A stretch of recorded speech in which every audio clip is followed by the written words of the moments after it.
আমরা একটা fund sanction করছি এত সমস্যার মধ্যেও।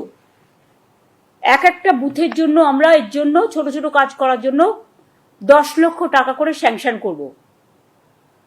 তার মানে এখানে প্রায় 8,000 কোটি টাকার উপর সরকারের খরচা হবে।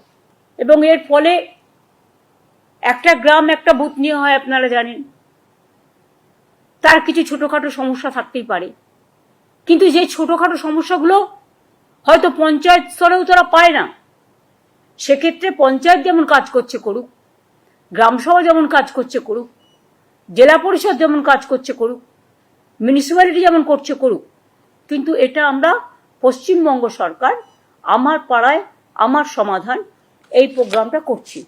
এটা শুরু হবে 2 আগস্ট থেকে, 2 আগস্ট থেকে, মানে ফ্রাইডে থেকে, স্যাটারডে থেকে হবে।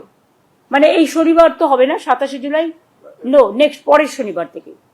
এটা হচ্ছে রাজ্য স্তরে এর জন্য একটা টাস্ক ফোর্স হবে, তার দায়িত্বে থাকবেন চিফ সেক্রেটারি নিজেই, ফাইন্যান্স সেক্রেটারি ও অন্যান্য দপ্তরের ইম্পর্টেন্ট যারা এইসব কাজ রিলেটেড, তাদের নিয়ে চিফ সেক্রেটারি মাথায় থেকে একটা টাস্ক ফোর্স তৈরি করবেন যারা এটাকে মনিটরিং করবে।